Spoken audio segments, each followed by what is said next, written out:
Alors, expliquez-nous quels sont les... Ouais, Où est-ce que vous l'avez appris par... On vous l'a dit, on vous l'a expliqué, ou vous l'avez trouvé vous-même?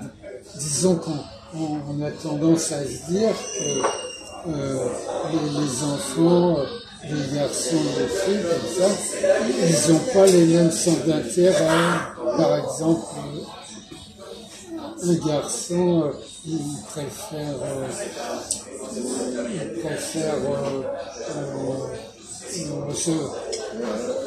jouer à des jeux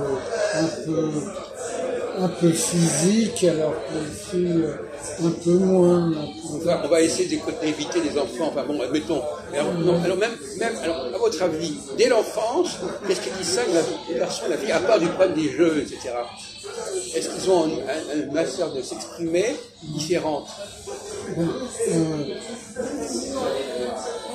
Il semblerait, il y a des expériences qui ont été faites, oui. Les bébés filles, ils sont plus attentifs au comportement des gens qui l'entourent, plus que les bébés garçons. Aurélie. Ouais, ils sont peut-être, les bébés filles, ils sont peut-être plus influencés par les sourires. Alors on va abandonner les bébés filles. On va parler des adultes, si vous permettez. Est-ce que, à votre avis, quand les gens sont adultes, les différences entre masculin et féminin, elles disparaissent ou elles se renforcent? Elles se renforcent. Non, lui, il dirait plutôt qu'elles disparaissent. Puisqu'il parle des enfants, il préfère parler des enfants, parce que pour les enfants, c'est caricatural. Mais pour les adultes, au contraire, ils sont complètement intégrés dans un même moule. Je sais rien, moi. Je laisse le débat ouvert. On a dit que les hommes, ils ont un état d'esprit plus scientifique que les femmes. Oui. Ouais. Beaucoup de gens pensent que c'est à cause de l'éducation qu'on donne. C'est la théorie du genre, oui. Ouais, voilà. Donc ça n'existe pas en fait. Donc vous pensez que ça n'existe pas la différence? Non, ah ben si, quelque part vous nous essayez de nous mettre dans cette direction. Disons que c'est mal vu de dire qu'il y a une différence. C'est mal vu dans le contexte idéologique actuel. On n'a pas le droit de dire qu'on n'a pas le droit de parler de différence. Même les femmes. Vous ne croyez pas que les femmes savent très bien en quoi elles sont différentes des hommes? Il y en a qui considèrent que les hommes profitent de la société plus qu'elles. Voilà. Et il y en a qui revendiquent les mêmes droits que les hommes. Oui. Et donc elles considèrent que certaines, il n'y a pas de différence entre les hommes. C'est bien ce que je veux dire. Donc il y a un problème, elles sont dans le déni. Ouais. Mais il y a aussi des hommes qui ne voient pas de différence non plus. Bon, alors, vous êtes avec ceux-là ou pas? Je ne comprends plus ce que vous dites là. Vous jouez à quel jeu là? Non, mais disons que la différence entre les hommes et les femmes, elle est niée par l'idéologie actuelle. Ah bon, alors, vous savez ce qu'on appelle les studies of gender, les études de genre, c'est exactement l'inverse aux États-Unis. Vous avez lu le bouquin de Nicolas Gray, les hommes viennent de Mars, les femmes viennent de Vénus, comme ça, vous avez vu ça? Oui, ça, on connaît ça. Hein? On connaît ça. Pour l'instant, vous ne parlez que du déni, là. Depuis le départ, il ne parle que de ce qui est pareil. Donc, c'est votre point de vue, c'est quoi exactement? Non, mais là, par exemple, ce qui s'est passé à l'Eurovision, c'est qu'on a élu le meilleur chanteur, c'était quelqu'un qui se considérait... Transsexuel. Ouais, qui oui, on dit que... Mais c'est l'anecdote, ça, c'est... Oui, c'est avant, ça. C'est anecdotique. Non, mais c'est il y a quelques jours. C'est anecdotique. Il a dit qu'il était non-binaire. Ça veut dire qu'il se considérait ni comme une femme, ni comme un homme. Mais qu'est-ce qu'on s'en fout de ce débat? C'est pas le débat, ça. Vous vous noyez dans des détails, dans des anecdotes. Ben non, mais s'il a été choisi pour être le vainqueur, c'est justement parce que les jurys, ils voulaient faire progresser l'idéologie non binaire. Donc vous êtes pour les...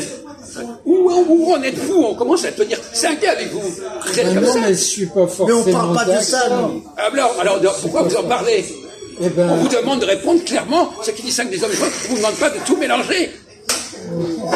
C'est incroyable, ce mec. ben non, mais l'idéologie. Il est à son aise que quand il mélange. C'est grave, hein. Dans la confusion, il est à son En aise. plus, il est long. Il faut qu'il complique à tout prix. Alors vous pouvez revenir, vous pouvez vous recentrer, au lieu de nous balancer, nous balader dans tous les sens comme ça. À l'école, mais quand le maître il te donne un devoir, faut faire le devoir, il faut pas changer. Vous nous baladez là, vous nous baladez. Alors vous aviez besoin de parler d'Eurovision, on en fout complètement d'Eurovision. Ben, Non, mais on n'est pas dans la sociologie, on est dans la philosophie. Bon, peu importe. Écoutez, recentrez-vous, s'il vous plaît, au lieu de nous faire chier. d'après moi, il y a une différence entre les hommes Alors et les femmes. donnez-nous, alors au lieu de raconter n'importe quoi, ça fait un quart d'heure que vous perdez du temps. Dites-nous, est-ce que vous savez vous-même clairement nous dire qu'est-ce qui distingue les hommes et les femmes dans leur comportement, dans leurs valeurs? Pourquoi est-ce que les femmes aiment se retrouver entre elles, par exemple? Pourquoi? Parce que comme nous, par exemple, pourquoi est-ce qu'il n'y a pas de femmes ici? Pourquoi il n'y a pas de femmes? Ah, moi je sais la réponse. Mais laisse-le. Et pourquoi les femmes entre elles pourquoi entre elles Justement, c'est intéressant. Ton opinion s'intéresse. Pourquoi les femmes sont contentes d'être retrouvées entre elles? Parce que l'homme et la femme, ils sont différents.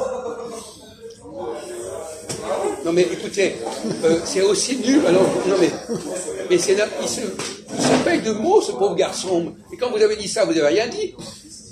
Bah, en fait, la femme ne peut pas manger avec l'homme. Mais pourquoi?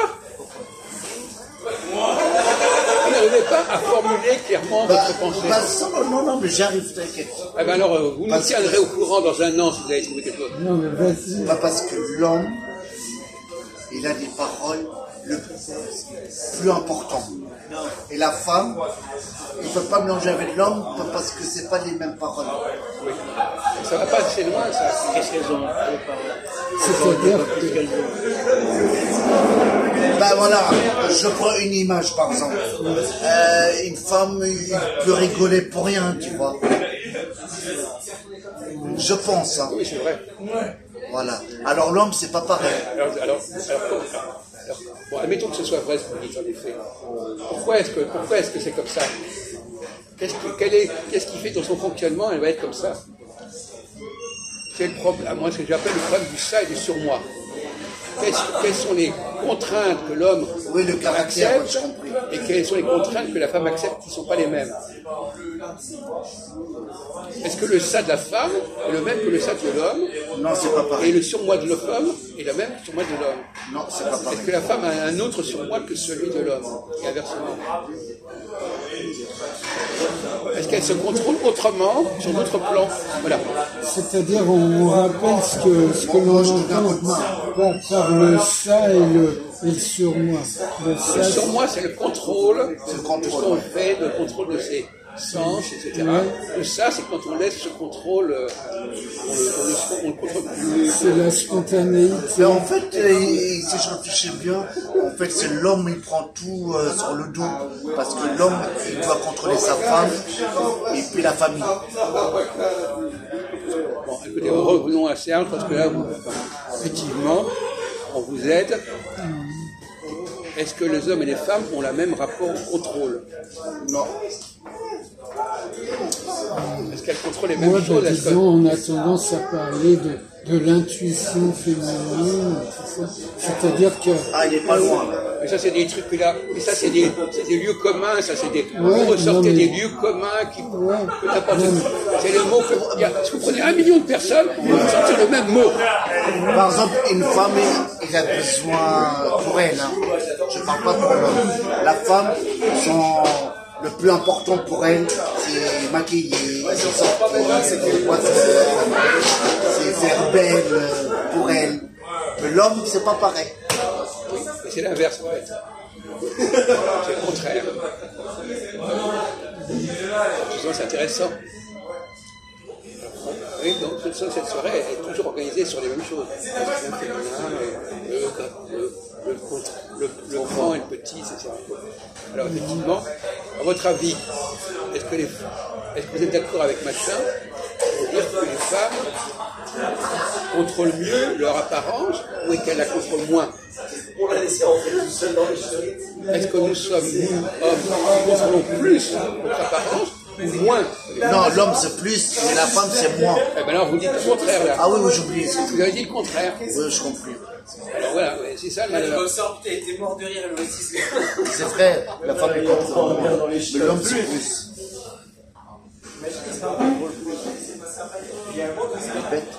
Ouais, écoutez, hein, bon, alors, vous avez dit n'importe quoi tout à l'heure. Bon, voilà, alors, effectivement.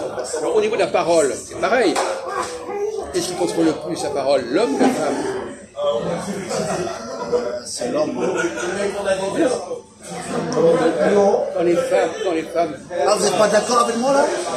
Ah, tu m'as fait peur. C'est vous qui n'êtes pas d'accord avec moi, c'est moi qui vous l'ai dit, mon vieux. Ah, ouais, d'accord. Vous croyez que vous êtes la référence, peut-être? Vous plaisantez ou quoi, exactement, là? C'est l'élève qui croit être le maître. Alors, effectivement, on a, sur la question de la parole féminine est plus libre que la parole masculine. Elle est moins contrôlée, elle est moins structurée, et donc elle est plus gazeuse, si vous voulez. On peut dire même, Gazeuse. oui, on peut dire ça, mais un autre terme, la femme elle est toujours plus dérangée, tu vois. Donc on revient à cette route de tout à l'heure, au niveau de la création. Il y a un état gazeux, et puis un état où on va réduire, on va structurer. Et c'est ça la création. La création, c'est sortir de l'état gazeux.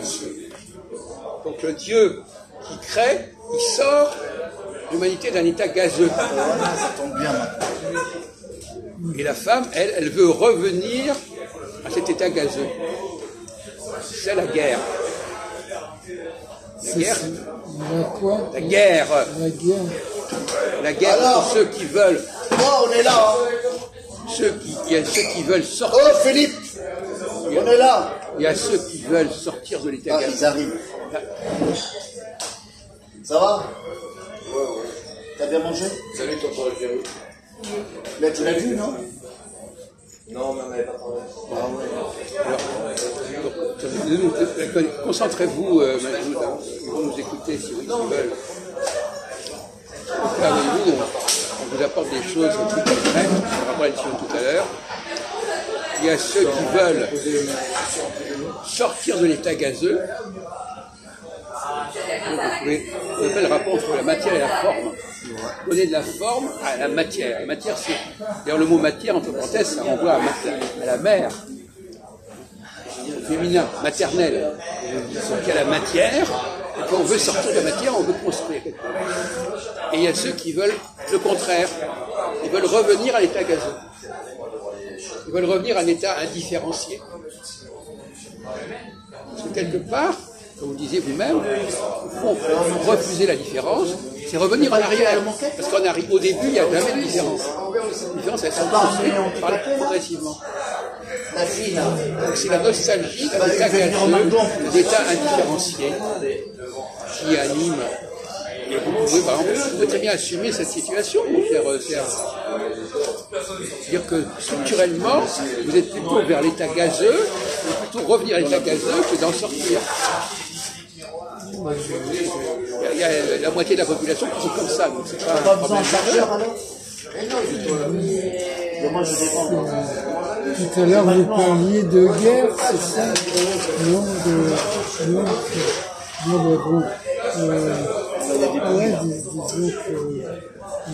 mais bon.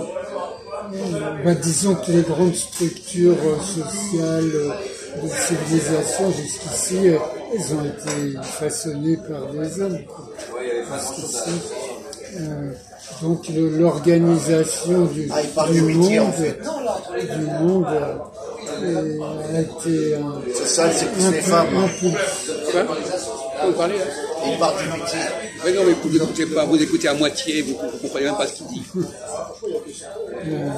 Ouais, disons que la société, la civilisation, jusqu'ici, bon, elle a été façonnée plutôt par des hommes. Pourquoi vous nous dites ça? Quel intérêt? Ça fait partie du débat, ça? C'est-à-dire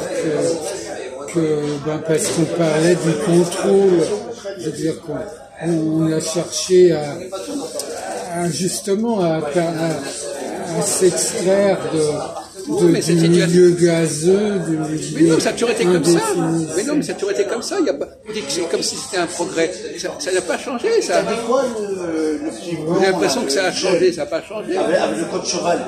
Non, mais C'est le petit blond là.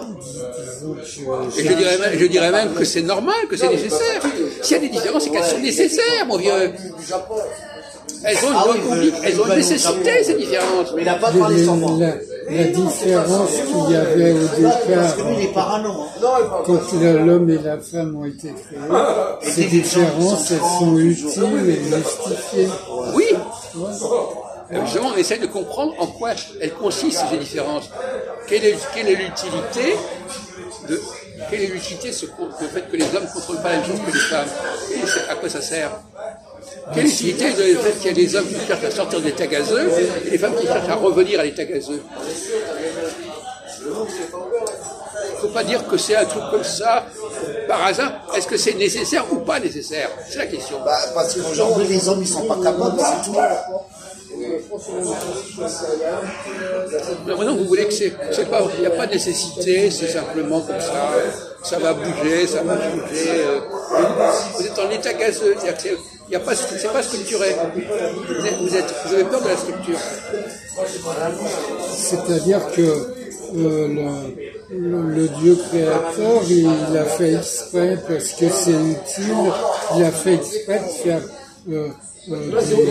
des femmes et des hommes qui ont des vocations différentes. Et ce n'étaient pas forcément les hommes et les femmes de départ. Il les a reformatés, reprogrammés. Ouais, d'accord. Et donc, il avait un but. C'est ce qu'on appelle un dessein. Un dessein. D-E-2-S-E-I-N. Un dessein intelligent. Ouais. C'est la notion de ces dieux qui ont un dessein. Ils sont des architectes. Ils ne font rien par hasard. Ils veulent structurer les choses. Et donc structurer, ça veut dire sortir de cet état premier, cet état gazeux. Et inconsciemment, vous, par exemple, si vous avez une psyché féminine, vous essayez toujours de revenir à un état indifférencié, un état avant cette structuration.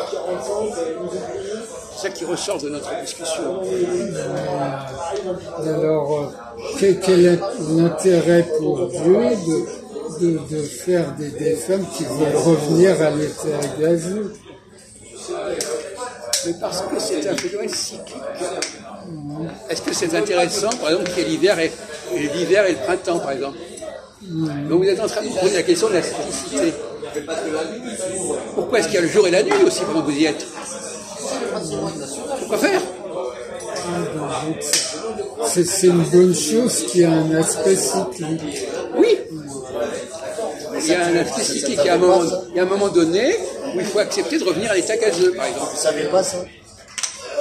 Il y a un moment donné où il faut accepter d'en sortir. Voilà, c'est toute la philosophie du cycle. Et c'est prévu, comme vous dites vous-même, c'est prévu comme ça parce que c'est ergonomique, c'est cohérent. Ça crée un mouvement.